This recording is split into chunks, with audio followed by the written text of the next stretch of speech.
Hace unos días vi el penúltimo video que subió Byte Byte, el submundo de los videojuegos para chicas, y me pasó algo muy específico. No solo me encantó lo que contó como cosa rara, sino que me desbloqueó un recuerdo muy concreto de mi infancia y de mi adolescencia en internet. Porque mientras yo veía hablar a Baitina de Barbie Fashion Designer, de Purple Moon, de Ubisoft, de cómo la industria descubrió que las niñas también podían comprar videojuegos y decidió responder a eso con una sobredosis de rosa, maquillaje y presupuesto de $2, yo no podía dejar de pensar en otra cosa, en las páginas de juegos para chicas. En ese internet rosado donde yo y millones de niñas nos pasábamos horas. Páginas llenas de juegos de vestir muñecas, maquillar princesas, decorar habitaciones, cocinar cupcakes, atender spas, cuidar bebés, besar al novio, escondidas, etc. Y con un poco de suerte, algún juego donde una chica tenía la osadía de, no sé, administrar una cafetería. Y ojo, no lo digo como burla, yo jugué muchísimo esos juegos, varios me encantaban, me daban horas de entretenimiento y siendo sincera, a día de hoy todavía me despiertan cierta nostalgia. El problema nunca fue que existieran, el problema fue que durante años internet y la propia industria nos intentaron vender la idea de que eso era lo que jugábamos las chicas, punto. Como si ser niña gamer significara automáticamente elegir entre vestir a Barbie, peinar a una princesa o preparar una boda virtual. Como si no pudiéramos querer también shooters, juegos de terror, carrera, RPG, juegos de misterio o literalmente cualquier otra cosa que no viniera envuelta en rosa. Así que este video no va a ser una reacción al debate ni un resumen de su guión, más bien quiero usarlo como punto de partida para hablar de otra parte de esta historia. ¿Cómo se construyó desde los videojuegos para chicas? ¿Qué hizo la industria con esa idea? ¿Qué papel tuvo internet en todo esto? ¿Y por qué muchas crecimos en un mundo donde parecía que ser mujer era en sí mismo un género de videojuego? Para entender el internet rosa, primero hay que entender algo más viejo. El momento en que la industria descubrió que las niñas también podían ser un mercado. Y sí, sé que suena ridículo decirlo así, como si antes de eso nadie hubiera sospechado que las niñas tenían manos, ojos y acceso a una computadora. Pero en la práctica fue más o menos así. Durante una buena parte de los 80 y 90, el videojuego comercial en consolas y PC se vendía sobre todo con una lógica muy clara. Esto es para niños, esto es para adultos, esto es para madres y esto es para niños. Eso no significa que las niñas no jugaran. Significa que la industria, el marketing y muchísimas campañas publicitarias no las estaban mirando como prioridad. Y entonces llegó Barbie Fashion Designer en 1996.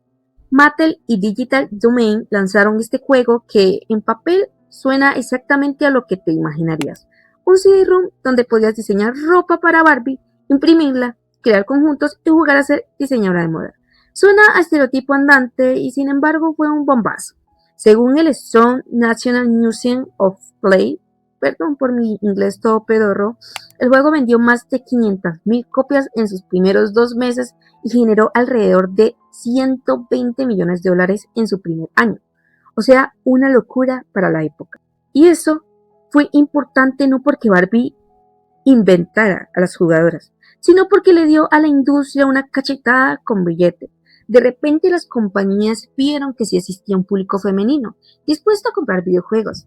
El problema es que, como suele pasar cuando una industria descubre un mercado nuevo, no todo el mundo reaccionó con inteligencia. Algunos entendieron, hay chicas que juegan, y otros entendieron, rápido, pónganle rosa a todo. Y ahí es donde entran dos caminos muy distintos. Uno de esos caminos fue el más obvio, el cómodo y el más perezoso, la fórmula Barbie. No necesariamente Barbie como personaje, sino la idea de que si querías venderle un juego a una niña, bastaba con mezclar algunos ingredientes. Mucho rosa, moda, maquillaje, princesas, decoración, un poquito de romance inocente y cero interés por preguntarte si esa niña también quería otra cosa. Ese fue el camino del Pink Software.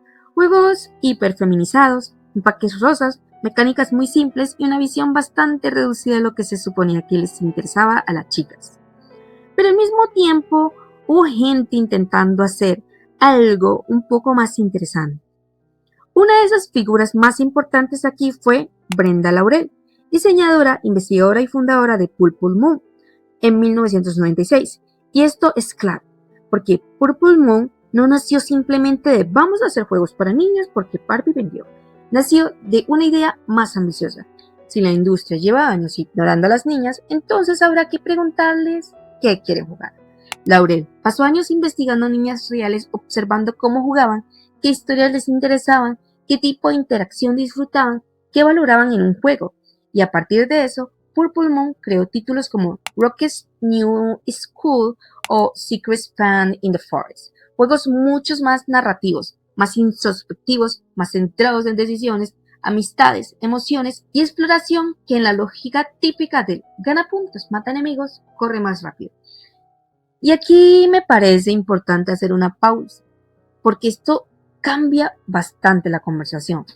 No toda la historia de los videojuegos para chicas fue una conspiración de brillo labial y cupcakes. También hubo intentos sinceros de crear experiencias distintas, de hablar el lenguaje del videojuego y de pensar en niñas como jugadoras complejas, no como princesas que todavía no habían descubierto la plancha del pelo. El problema es que al final, la versión más fácil de vender fue la otra, la rosa, la obvia, la que convertía a las chicas en una estética. Y si en los 90 la industria ya estaba tanteando el terreno con Barbie, Purple Moon y toda esta idea de que hay que hacer videojuegos para chicas, Internet hizo lo que Internet sabe hacer mejor. Agarró esa idea, la multiplicó por 1000 y la convirtió en un ecosistema entero. Porque en algún punto de los 2000 ya no se trataba solo de comprar un CD-ROM de Barbie en una caja rosa. Ahora podías entrar en una página web y encontrar cientos de juegos gratis, hechos supuestamente para ti. Juegos de vestir, cocinar, maquillar, decorar, criar bebés, etc. Y con mucha suerte, algún juego que se desviara 2 centímetros de ese molde. Y es aquí donde Internet deja de ser solo el lugar donde estaban los juegos y se convierte en el lugar donde se fabrica toda una idea de lo que supuestamente debía gustarle a una niña. A mediados de los 2000, en un rincón de Países Bajos, había una empresa llamada Spiel Games, fundada por Peter Driesen y Penny Eastman, que se dedicaba a construir una red enorme de portales de juegos online segmentados por públicos, edades e idiomas. No querían una sola página de juegos, querían varias puertas de entradas para distintos tipos de jugadores, unas para juegos casuales, otras para públicos más jóvenes, otras para distintos países, otras para nichos específicos. En otras palabras, no estaban pensando en subir jueguitos a internet. Sin más, estaban pensando en cómo convertir el juego online en un sistema de portales diseñados para atrapar a públicos concretos. Y dentro de esa estrategia apareció una página que para muchas niñas de finales de los 2000 y principios de los 2010 terminó siendo prácticamente una bomba popular. Gear Go Games. Detrás de las Gear Go Games no había simplemente una web bonita con colores rosados, había toda una lógica de mercado. Spiel Games entendió muy pronto algo que la industria tradicional llevaba años ignorando, que si tú le das a un público un espacio pensado para él, con una estética reconocible, con juegos gratuitos, con actualizaciones constantes y con la sensación de que esto fue hecho para mí, ese público se queda. Y Gear Go Games terminó siendo precisamente eso, uno de los rostros más reconocibles de la internet rosa. Pero lo más interesante de Gears Go Games no era solo la cantidad absurda de juegos que tenía. Lo interesante es que sí supo construirse una identidad propia. Y una parte enorme de esa identidad estaba en 3 chicas que si jugaste en esa época probablemente recuerdes, aunque sea vagamente. Gwen, Gabriela y Grace. Y esto me parece un detalle buenísimo, porque no eran simples muñequitas puestas de adorno en el banner de la página. Eran en la práctica las caras del portal, sus chicas oficiales, su pequeño trío estrella de internet rosa, y además el juego con el nombre era demasiado obvio como para no hacerlo a propósito. Gear Go Games, 3 Gs, y Gwen, Grace y Gabriela, otras 3 G. El portal, sus siglas y sus personajes quedaban unidos en una misma marca. No era solo una página de juegos, era una estética, un universo y una identidad reconocible. Y si una revisa juegos como Gears Go Fashion Party, se nota clarísimo cómo estas 3 funcionaban como el corazón visual del sitio. Estaban ahí para que las peinaras, las vistieras, les organizaras una fiesta, le escogieras el maquillaje, les decoraras el espacio o las ayudaras a llegar perfectas a algún evento importantísimo. Porque, por supuesto, en ese tipo de páginas siempre había un evento importantísimo al que llegar con el outfit correcto. Entonces, Kirgo Games ya no estaba vendiendo solo juegos para niñas, estaba vendiendo personajes, familiaridad, rutina. Te encariñabas con la página porque volvías a ver a las mismas tres chicas una y otra vez, en distintos juegos, distintos cambios de look, distintos cuartos, distintas fiestas, distintos dramas, diminutos de moda, amistades y decoración. Y eso sinceramente era muy inteligente, porque una cosa es entrar a una web de juegos sueltos y otra muy distinta es sentir que ese portal tiene sus propios protagonistas, sus propias pequeñas celebridades internas, su propio universo reconocido. Ahora, el problema es que justamente ahí también se ve con muchísima claridad que entendía ese Internet por juegos para chicas.